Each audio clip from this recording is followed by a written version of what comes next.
प्यारे मित्रों नमस्कार। प्यारे मित्रों, आपसे मैं कुछ शेयर करना चाहता हूँ। प्यारे मित्रों, मैं ये कहना चाहता हूँ कि ईंट का जवाब पत्थर से दो। प्यारे मित्रों, आपको लग रहा होगा कि स्वामी जी को आज क्या हो गया है। ईंट का जवाब पत्थर से देने की बात कहाँ से आ गई है। स्वामी जी हिंसा की बात क्यों सिखाने लगे। स्वामी जी को तो अहिंसा की बात करनी चाहिए। स्वामी जी मारपीट की भाषा क्यों बोल रहे हैं। तो उन सब का जवाब मित्रों यही है कि आजकल असभ्यता बढ़ती जा रही है।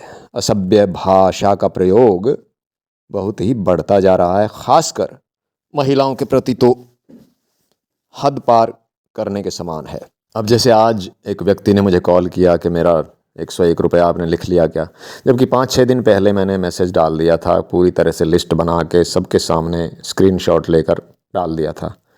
तो उनको चाहिए था कि वो मैसेज चेक करें, ठीक है, और माफ़ी मांगनी चाहिए थी कि सॉरी सर, मैंने आपका मैसेज चेक नहीं कर पाया।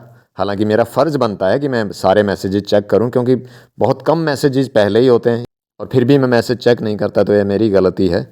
ऊपर से बहाने बना रहा है कि मुझे मैसेज चेक करना नहीं आता। दुनिया के सारे काम करने आते हैं, हाइपर बोलना आता है, अंग्रेज़ी के शब्द बोलने आते हैं, अंग्रेज़ी का हाइपर बोलना आता है, सब कुछ आता है। मुझे कह रहा है कि मैं तुम्हारे काम कर दूंगा। अरे अपना काम तो कर ले पहले, मैसेज चेक करना तो सीख ले पहले। मेरे काम तो मैं आपसे काम करवाऊंगा तब ना। कौन से काम करवाने हैं मैंने आपसे। आप अपने अपने काम कर लो ढंग से, तो कम से कम विवाद उत्पन्न ना हो। एक मैसेज चेक करना नहीं आता झूठे को। बताइए किसको इस दुनिया में मैसेज चेक करना नहीं आता। अपना नाम पढ़ना किसको नहीं आता।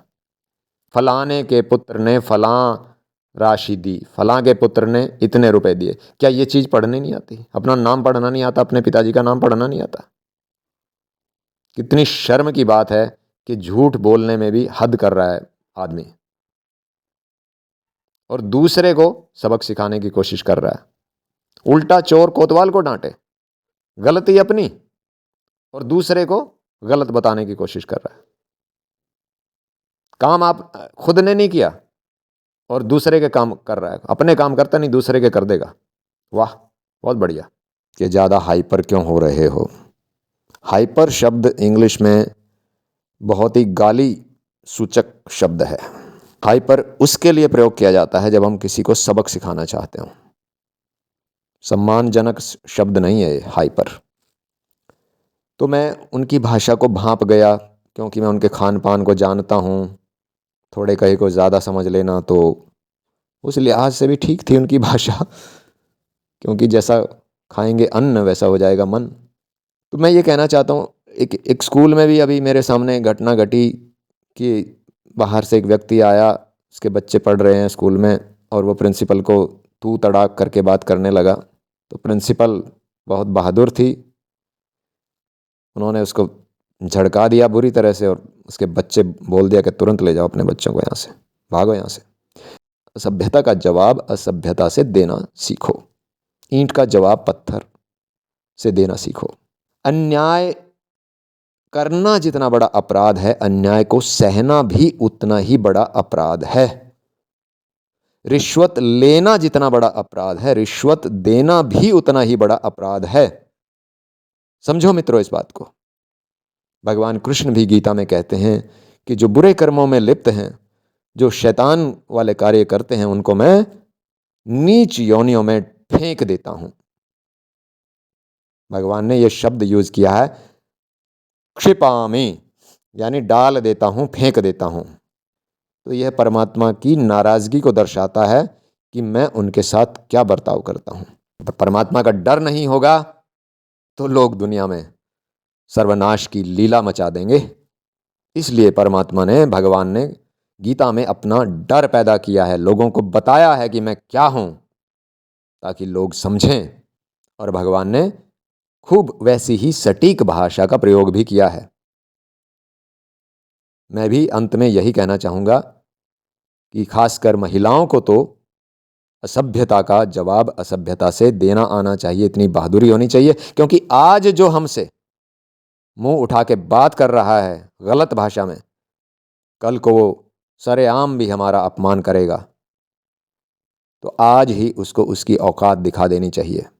तो ऐसे झूठों को, ऐसे मक्कारों को सबक सिखाना ज़रूरी है। आप कहीं भी जहां बोलना चाहिए वहां चुप ना रहिए, मेरी आपसे विनती है। नहीं तो समाज पूरी तरह से बिगड़ जाएगा। अगर सज्जन लोग, अगर जो सही लोग हैं, अगर वो आगे नहीं आते हैं, अपना मुंह नहीं खोलते हैं, अपना मुंह बंद रखते हैं, तो समाज पूरी तरह से बिगड़ जाएगा और मक्कारों के कब्जे में आ जाएगा समाज। मोदी जैसे, योगी जैसे लोग कोशिश नहीं करते हैं सत्ता में आने की। वो सोचते हैं कि नहीं, ये हमारा काम नहीं है। तो सोचो, अगर मोदी और योगी ना आते तो देश की क्या हालत हो गई होती अब तक। सिर्फ सोचने की बात है।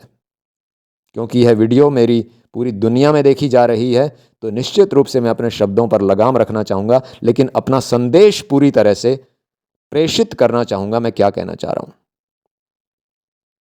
इसलिए किसी को भी मौका मत दो कि वो आपके सिर पर सवार हो सके बिना बात के। इस व्यक्ति को ये कहना चाहिए था कि सर, आपने तो अपना काम कर दिया था, 5-6 दिन पहले आपने मेरा नाम भी डाल दिया, लिस्ट में भी डाल दिया कि भाई आपने 101 रुपया दान दिया है। तो मेरी बहुत बड़ी गलती है कि मैं ग्रुप में रहते हुए मैसेज चेक नहीं करता हूँ। ये मेरी बहुत बड़ी गलती है। ये ग्रुप का अपमान है कि आप ग्रुप के, एक तो ग्रुप में पहले ही बहुत कम मैसेज डालते हैं और ऊपर से वो भी आप पढ़ते नहीं हो, चेक नहीं करते हो, तो फिर आपका ग्रुप में रहने का मतलब क्या है। इसलिए मैंने उनको ग्रुप से तुरंत बाहर भी कर दिया है। ठीक है जी। हम एक सज्जन व्यक्ति से दोस्ती करना पसंद करेंगे, चाहे उसके बदले में 1000 दुष्ट व्यक्तियों का साथ छूट जाए। महारानी लक्ष्मीबाई जैसी माता, भारत की माता, भारत की पुत्री, और ऐसी अनेक वीरांगनाएं जिनके नाम लेने की भी आवश्यकता नहीं है, जिनकी नाम लेने की मेरी जिह्वा की सामर्थ्य नहीं है, इतनी महानता थी उनकी। और गुरु गोविंद सिंह जैसे महान संत, सुना होगा आप सबने इनके बारे में। गुरु गोविंद सिंह जैसे व्यक्तियों ने अगर अन्याय सहन कर लिया होता, अगर वो चुपचाप बैठे रहे होते, तो आज हिंदुस्तान में कोई राम का नाम ले भी नहीं सकता था। सब कुछ दूसरों की हिसाब से होता, दूसरों की गुलामी करनी पड़ती। राम का नाम अगर बचा है तो गुरु गोविंद सिंह जैसे बहादुर, जिन्होंने संत होते हुए तलवार उठाई, जिन्होंने एक तरफ शस्त्र और दूसरी तरफ शास्त्र, एक हाथ में शास्त्र यानी ब्रह्म ज्ञान और दूसरे हाथ में शस्त्र। यदि ब्रह्म ज्ञान सीखने के लायक कोई सामने वाला नहीं है तो उसके लिए शस्त्र, तलवार।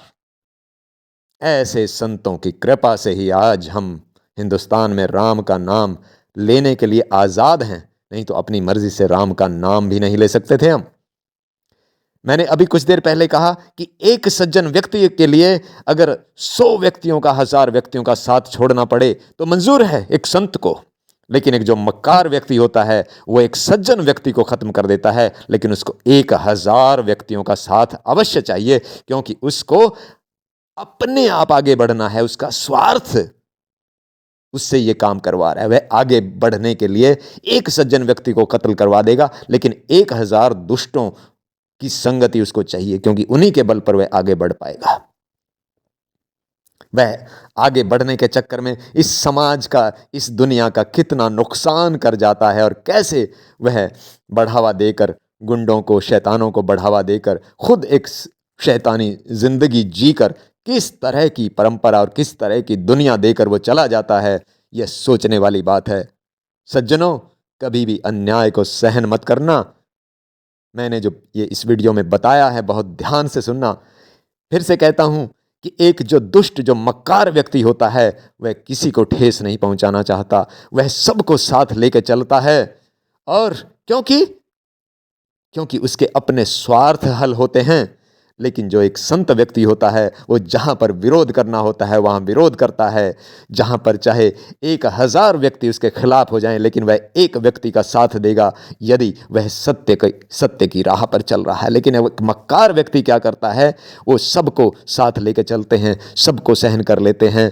वो एक सज्जन व्यक्ति को मारने, कत्ल करने में विश्वास रखते हैं, लेकिन 1000 व्यक्तियों का साथ उनको चाहिए। उनकी रीति जो है, उनकी नीति जो है वो उल्टी होती है, और इस तरीके से न्याय खत्म होता जा रहा है और दुनिया एक अलग ही दिशा में बढ़ती जा रही है, क्योंकि एक सज्जन व्यक्ति आगे आकर सज्जनता को, सत्य को स्थापित करने की शक्ति नहीं रखता, वह चुप रहता है। दूसरी तरफ जो दुष्ट व्यक्ति है, जो दुष्ट संत है, जो नकली संत है, जो नकली योद्धा हैं, वे अपने आगे बढ़ने के चक्कर में, अपने स्वार्थ के चक्कर में, अपनी उन्नति के चक्कर में, वह समाज की उन्नति किस बात में है और कैसा समाज अगली पीढ़ियों को देकर जाना है, वह ऐसे बलिदान की भाषा नहीं जानता, बस वह तो स्वार्थ में आगे बढ़ने की भाषा जानता है। अगर आप एक गुफा में रहकर तपस्या कर रहे हैं तो आपको कोई गाली देने वाला नहीं है, कोई आपकी बहन को उठा के ले जाने वाला नहीं है, कोई आपकी माँ को, आपकी पत्नी को गंदे शब्द कहने वाला नहीं है, तो आप तो संत बने बनाए हैं। आपको संत बनना थोड़ा ही पड़ेगा वहाँ पर, आप तो संत बने बनाए हैं, क्योंकि आपके सामने कोई वहाँ समस्या नहीं आ रही। आप गुफा में बैठे हो तो आप तो अपने आप को संत समझ के बैठे हो, लेकिन जब आप समाज में आओगे, जब आप गुरु गोविंद सिंह जैसे संत बनकर इस समाज में उतरोगे, तब आपको पता चलेगा कि कितनी बाधाओं का सामना करना पड़ता है, कितने दुष्टों को ठिकाने लगाना पड़ता है, कितने दुष्टों को उनकी भाषा में, उससे भी बदतर भाषा में जवाब देना पड़ता है, अपने आप को शक्तिशाली दिखाना पड़ता है, नहीं तो वो आपको कुचल डालेंगे, आपके जीवन को नष्ट कर देंगे। लेकिन आप गुफा में कहीं बैठे हो हिमालय की, तो कौन आपको नष्ट करने वाला है? आप में तो सारे गुण हैं, आप में गुस्सा भी नहीं है, आप किसी का विरोध भी नहीं करते, आप किसी को ठेस भी नहीं पहुंचाते, क्योंकि आपको जरूरत नहीं पड़ती है। लेकिन गुरु गोविंद सिंह जैसा संत समाज में रहकर सेवा करता है और समाज की कुरीतियों को मिटाता है। ऐसे और भी अनेक संत हुए, उनका तो मैं नाम ले रहा हूं, और भी अनेक संत हैं। यदि वे आगे आकर अपना कर्तव्य नहीं करते तो दुष्टों को एक अलग ही दुनिया बनाने में कामयाबी मिल गई होती और आज हम नरकों में रह रहे होते। मेरी बात समझ में आई? मित्रों, मेरी बात को समझने की कोशिश करना। गुरु गोविंद सिंह जैसे संत बनना, एक हाथ में शस्त्र, दूसरे हाथ में शास्त्र, दुष्ट को दुष्ट की भाषा में समझाना, ये सब हथियार होते हैं एक संत के। लेकिन हिमालय में बैठे हुए संत के ये हथियार नहीं होते, उसको जरूरत नहीं पड़ती। हमें समाज में रहना है, हमें समाज में रहने वाला संत चाहिए, हमें समाज में रहने वाले संत का व्यवहार चाहिए, किस तरह वो सत्य को स्थापित करता है, किस तरह हमारी माँ बहनों को और हमारी ज़िंदगी को, हमारे ग्रंथों को, हमारे पूजा पाठ की विधियों को किस तरह उनको संरक्षण प्रदान करता है। अपनी शक्ति का इस्तेमाल करके हमें गुरु गोविंद सिंह जैसा संत चाहिए, जो अन्याय का तलवार से सामना कर, एक ऐसा महान संत जो एक सिख के अंदर 1.25 लाख व्यक्तियों की ताकत भरने में सक्षम हो। ऐसा व्यक्ति, ऐसा संत इस समाज के काम का है। हमें चिकनी चुपड़ी बातें करने वाला, लोगों के उदाहरण दिखाने वाला कि किसी को ठेस ना पहुंचाओ, किसी को ये ना करो, किसी को वो ना करो, अरे मूर्खों, समाज में रहकर ये चीजें संभव नहीं है। जैसी परिस्थिति हो वैसा काम लेना पड़ेगा। राम राम, जय गौ माता।